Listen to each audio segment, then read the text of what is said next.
বিসমিল্লাহির রহমানির রহিম। মামুন সিমেতে আপনাদের স্বাগতম। আশা করি সবাই ভালো আছেন। যদি আমার চ্যানেলটি ভালো লাগে অবশ্যই সাবস্ক্রাইব করে পাশে থাকবেন। তো আজকে আমি ষষ্ঠ শ্রেণীর সাধারণ গণিত বইয়ের 2.3 অনুশীলনের 11 ও 12 নম্বর অঙ্কের সমাধান করব। আমাদের অঙ্কটি ছিল, একটি কাজ দুজন পুরুষ অথবা তিনজন বালক সম্পন্ন করতে পারে। দুজন পুরুষ কাজটি সম্পন্ন করে 900 টাকা পেল। আমার 11 নম্বর অঙ্কটি ছিল যে 9 জন বালক কতজন পুরুষের সমান কাজ করতে পারবে। তাহলে যেহেতু দেওয়া আছে যে 3 জন বালক সমান 2 জন পুরুষ, তাহলে আমরা শুরু করি। 3 জন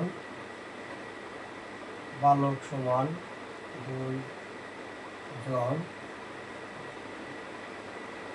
পুরুষ, অতএব একজন বালক সমান, তাহলে কম হবে, পুরুষের কম হবে, তাহলে 3/2 জন পুরুষ, অতএব 9 জন বালক।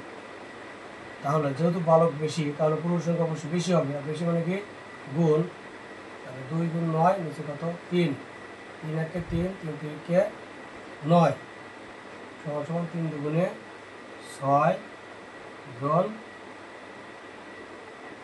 পুরুষ। বলছে যে 9 জন বালক কতজন পুরুষের সমান কাজ করতে পারবে। উত্তর 9 জন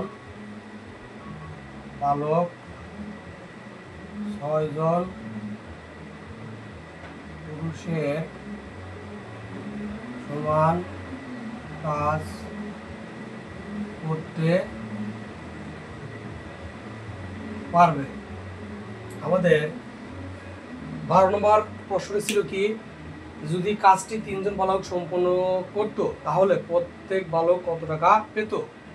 যেহেতু 2 জন বালক সমান 2 জন পুরুষ সমান 3 জন বালক, তাহলে যেহেতু 2 জন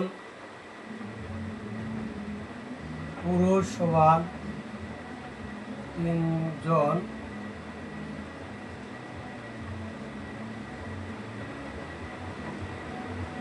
যেহেতু 2 জন পুরুষ সমান 3 জন বালক,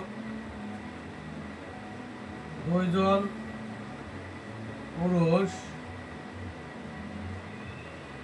900 টাকা পেলে, 2 জন পুরুষ 900 টাকা পেলে, তাহলে 3 জন বালক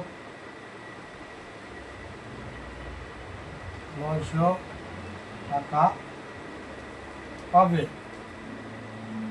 যেহেতু 2 জন পুরুষ সমান 3 জন বালক, তাহলে 2 জন পুরুষ 900 টাকা পেলে 3 জন বালক 900 টাকা পাবে।